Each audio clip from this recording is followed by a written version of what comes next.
बोलिए उमापति महादेव जी की जय हो। आज का प्रसंग है काल या मृत्यु को जीतकर अमृत प्राप्त करने की 4 यौगिक साधनाएं। प्राणायाम, भ्रूमध्य में अग्नि का ध्यान, मुख से वायुपान तथा मोड़ी हुई जिह्वा द्वारा गले की घाटी का स्पर्श।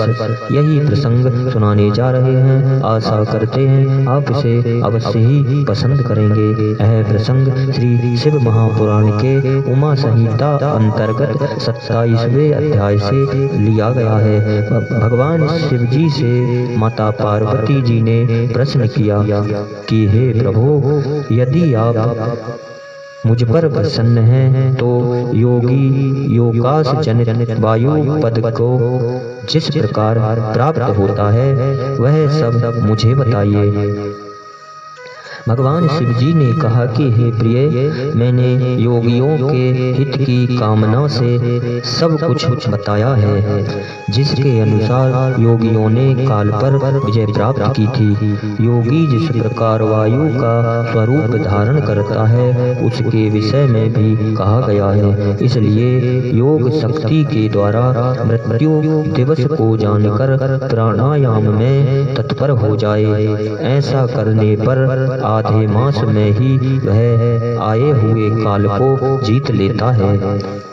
हृदय में स्थित हुई प्राणवायु सदा अग्नि को उद्दीप्त करने वाली है। उसे अग्नि का सहायक बताया गया है। वह वायु बाहर और भीतर सर्वत्र व्याप्त और महान है। ज्ञान, विज्ञान और उत्साह सबकी प्रवृत्ति वायु से ही होती है। जिसने यहाँ वायु को जीत लिया उसने इस संपूर्ण जगत पर विजय पाली। साधक को चाहिए कि वह जरा और मृत्यु को जीतने की इच्छा से सदा धारणा में स्थित रहे, क्योंकि योग परायण योगी को भली भांति धारणा और ध्यान में तत्पर रहना चाहिए। जैसे सुनार मुख से धोकनी फूंक फूंक कर उस वायु के द्वारा अपने सब कार्य को सिद्ध करता है, उसी प्रकार योगी को प्राणायाम का अभ्यास करना चाहिए। प्राणायाम के साथ जिनका ध्यान किया जाता है वे आराध्य देव परमेश्वर सहस्त्रों मस्तक, नेत्र, पैर और हाथों से युक्त हैं तथा समस्त ग्रंथियों को आवृत करके उनसे भी 10 अंगुल आगे स्थित हैं। आदि में और अंत में श्रोमंत्र सहित गायत्री का 3 बार जप करें और प्राणवायु को रोकें। प्राणों के इस आयाम का नाम प्राणायाम है। चंद्रमा और सूर्य आदि ग्रह जा जाकर लौट आते हैं, परंतु प्राणायाम पूर्वक ध्यान परायण योगी जाने पर आज तक नहीं लौटे हैं, अर्थात मुक्ति हो गए हैं।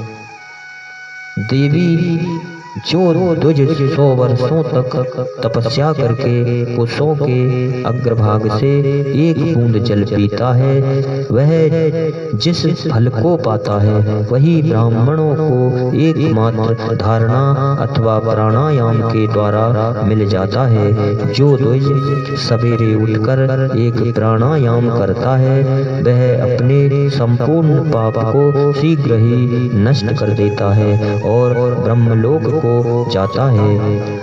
जो आलस रहित हो सदा एकांत में प्राणायाम करता है वह जरा और मृत्यु को जीतकर वायु के समान गतिशील हो आकाश में विचरता है। वह सिद्धों के स्वरूप, कांति, मेघा, पराक्रम और शौर्य को प्राप्त कर लेता है। उसकी गति वायु के समान हो जाती है तथा उसे स्पृहणीय शौक एवं परम सुख की प्राप्ति होती है। योगी जिस प्रकार वायु से सिद्धि प्राप्त करता है वह सब विधान मैंने बता दिया। अब तेज से जिस तरह वह सिद्ध लाभ करता है उसे भी बता रहा हूँ। जहाँ दूसरे लोगों की बातचीत का कोलाहल ना पहुँचता हो ऐसे शांत एकांत स्थान में अपने सुखद आसन पर बैठकर चंद्रमा और सूर्य वाम और दक्षिण नेत्र की कांति प्रकाशित मध्यवर्ती देश भ्रूमध्य भाग में जो अग्नि का तेज अव्यक्त रूप से प्रकाशित होता है उसे आलस्य रहित योगी दीपक रहित अंधकार पूर्ण स्थान में चिंतन करने पर निश्चय ही देख ले सकता है।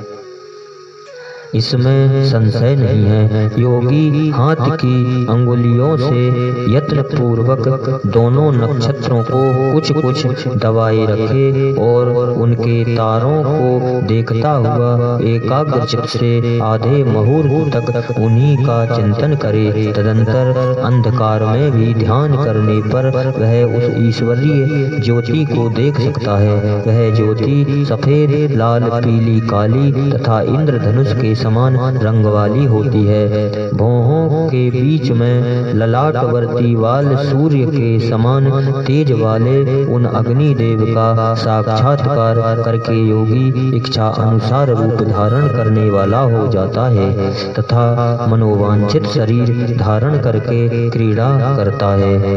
वह योगी कारण तत्व को शांत करके उसमें आविष्ट होना, दूसरे के शरीर में प्रवेश करना, अणिमादि गुणों को पा लेना, मन से ही सब कुछ देखना, दूर की बातों को सुनना और जानना, आदर्श हो जाना, बहुत से रूप धारण कर लेना तथा आकाश में विचरना इत्यादि सिद्धियों को निरंतर अभ्यास के प्रभाव से प्राप्त कर लेता है।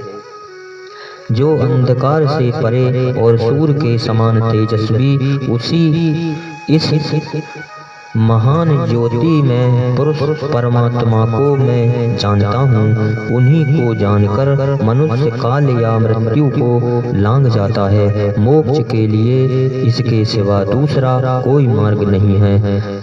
इस प्रकार मैंने तुमसे तेजस तत्व के चिंतन की उत्तम विधि का वर्णन किया है, जिसे योगी काल पर विजय पाकर अमर तत्व को प्राप्त कर लेता है।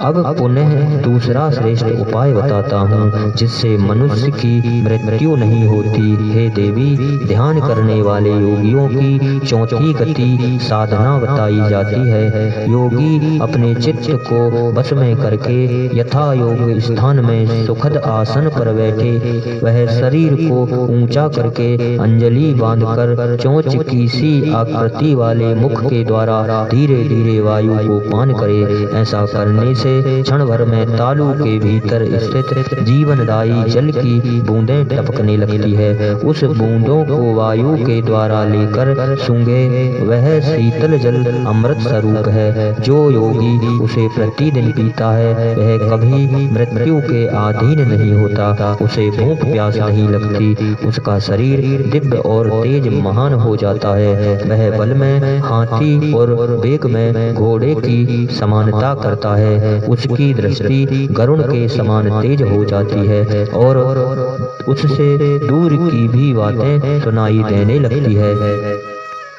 उनके केस काले काले और घुंघराले हो जाते हैं तथा अंग कांति गंधर्व एवं विद्याधरों की समानता करती है। वह मनुष्य देवताओं के वर्ष से 100 वर्षों तक जीवित रहता है तथा अपनी उत्तम बुद्धि के द्वारा बृहस्पति के तुल्य हो जाता है। इसमें इच्छा अनुसार विचरने की शक्ति आ जाती है और वह सदा ही सुखी रहकर आकाश में विचरण की शक्ति प्राप्त कर लेता है।